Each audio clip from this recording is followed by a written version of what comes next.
서브 이슈입니다. 인플레이션 겨울이 오고 있다.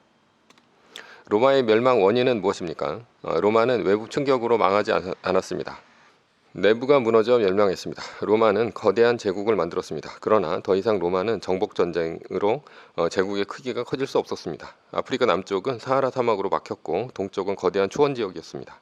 이 얘기는 로마 제국의 성장 방식인 정복 전쟁을 통한 노예 확보와 영토 확장을 통한 성장은 앞으로 못한다는 얘기입니다. 성장은 부를 만드는 것입니다. 그러나 로마 제국은 더 이상 성장을 할 수 없었습니다. 영토 확장을 못한다면, 그래서 더 이상 정복할 것이 없다면 로마는 무엇으로 성장을 할 것입니까? 로마는 당시 100만 이상 되는 거대한 도시였습니다. 정복 성장을 하지 못하면 돈이 없어 거대한 제국을 지탱할 수 없습니다. 결국 로마가 택한 것은 로마 시민에게 무료로 또는 보조금으로 식량을 공급하는 사회복지국가를 택했습니다. 돈이 흔해지고 인플레이션이 왔습니다. 인플레이션은 로마를 멸망하게 만든 내부적 원인 중 하나였습니다. 미국도 지금의 거대한 체제를 유지하기 위해서는 거대 적자가 필요합니다. 미국은 지금도 무역 적자가 크게 일어나는 상황입니다. 미국 3월 무역 적자 사상 천억 달러 돌파라는 기사가 있는데요. 우크라이나 전쟁과 중국 공세 때문에 일어난 공급 원인 인플레이션으로 물건값이 치솟자 미국은 더 큰 무역 수지 적자가 일어난 것입니다. 다시 말하자면 미국은 돈을 찍어서 물건을 사고 있는 중입니다. 미국이 만약 소비 감소가 일어나고 세계의 물건을 사지 않는다면 세계적인 불황이 옵니다. 세계 여러 나라들은 미국 시장에서 남긴 돈으로 다른 나라의 물건을 삽니다. 미국 시장 밖에서도 판매가 줄어든다는 얘기입니다. 많은 나라들이 수출 지역을 다양화했다고 생각할 것입니다. 그러나 그렇지 않습니다. 한국은 수출에서 미국이 차지하는 비율이 낮아졌습니다. 대신에 중국의 수출하는 비율은 높아졌습니다. 그러나 중국이 미국에 수출을 해서 무역 흑자를 기록할 수 없다면 한국도 중국에 물건을 팔 수 없습니다. 사실상 수출 지역의 다양화는 거짓말입니다. 수출은 사실상 한 나라, 미국으로만 향하고 있고 미국에서 소비가 감소하면 달러가 돌지 않아 세계는 불황이 될 수밖에 없는 구조입니다. 그 불황의 여파는 미국보다는 다른 나라가, 선진국보다는 신흥국이 더 큰 영향을 받습니다. 소위 채찍 효과입니다.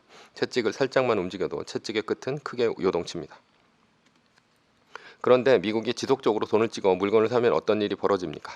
하이퍼 인플레이션이 옵니다. 물건값이 높아진다는 말도 되지만 돈의 값이 추락한다는 말도 됩니다. 그래서 인플레이션 시대에는 현금은 쓰레기입니다. 현금이 쓰레기가 되지 않으려면 어떻게 해야 합니까? 돈의 가치를 지켜야 하고 그것은 금리를 올리는 것만이 답입니다. 금리를 올리면 자산시장이 무너집니다. 부동산, 주식시장이 자산시장입니다. 특히 부동산 시장은 대출을 받아서 부동산을 살 수밖에 없습니다. 따라서 대출금리가 올라가면 부동산의 가격이 떨어집니다. 매월 갚아야 하는 대출금을 견딜 수 없기 때문입니다. 예를 들어 서울의 웬만한 아파트는 10억 원이 넘는데요.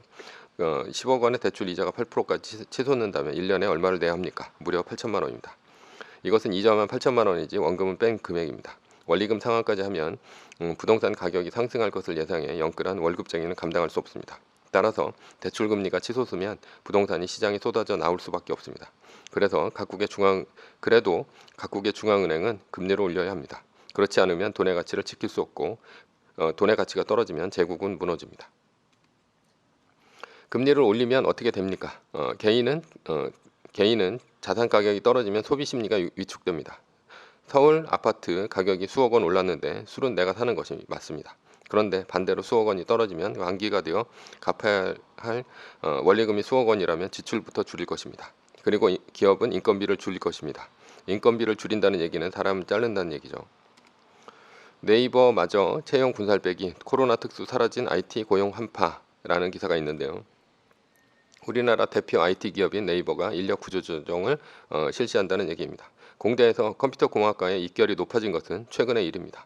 원래 컴퓨터공학과는 인기학과가 아니었습니다. 밤샘 작업 많고 생명 짧은 노가다 학과입니다. 그러나 세계적인 IT 붐을 타고 개발자의 인건비는 천정부지로 솟았습니다. 넥슨 3년차 개발자 연봉이 3억 원을 웃돌았습니다. 그러나 지금은 IT의 겨울이 오고 있습니다. 이것이 다 미국 연준의 금리 인상 때문입니다. 그리고 요즘 IT 주가가 장난 아니게 떨어지고 있죠. 인플레발 실적 쇼크, 미 빅테크 감원 칼바람이라는 기사가 있는데요. 미국의 빅테크 기업도 예외 없이 인력 구조 조정에 나서고 있습니다. 자본주의의 문제점 중 하나는 실업이 필수적이라는 것입니다. 실업률이 높아야 인건비가 떨어지고 그로 인해 생산하는 물건 값이 떨어집니다. 따라서 인플레이션 위험이 적어집니다. 실업률이 높아지면 돈의 가치와 낮은 금리를 유지할 수가 있습니다. 다만 실업률이 너무 높게 올라가면 소비 심리가 떨어져 디플레이션이 올 수도 있습니다. 그래서 적당한 실업률이 필요합니다. 현재는 실업률이 너무 낮아 인건비가 올라가 문제인 상황입니다. 인건비가 올라가면 구조적인 인플레이션으로 들어갑니다.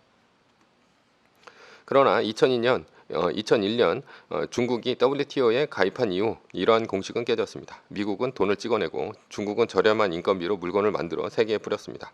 2008년 금융위기 때 미국은 양적 완화와 제로금리를 했는데도 불구하고 인플레이션이 오지 않았습니다. 대신 망가진 것은 중국의 일자리를 빼앗긴 미국의 생산직 중산층입니다. 지금은 오히려 중국이 코로나로 인해 도시 봉쇄에 들어가면서 인플레이션의 원흉이 되었습니다.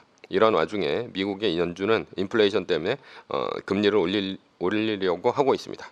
올리고 있죠. 인플레이션 대책은 무엇입니까? 인플레이션 심하게 온 경우는 언제입니까? 1970년대에서 80년대입니다. 2차 오일 쇼크로 인해 인플레이션은 더 심해졌습니다. 사실 이때는 인플레이션보다는 스태그플레이션이 맞습니다. 물건 가격은 오르는데 경기는 더 안 좋은 상황이죠. 임금 가격 통제 등을 했지만 결국 모든 나라들은 인플레이션을 잡는 데 실패했습니다. 결국 경제 성장을 늦추고 실업을 증가시키고 임금 하락을 유도하고 금리를 올리고 긴축 재정을 펼치고 나서야 겨우 인플레이션을 잡았습니다. 결론입니다. 미국의 실업률이 증가하고 경기 침체 신호가 나와야 인플레이션은 잡힐 것입니다. 앞으로 금리가 오르면 본격적인 인플레이션 겨울이 올 수 있습니다.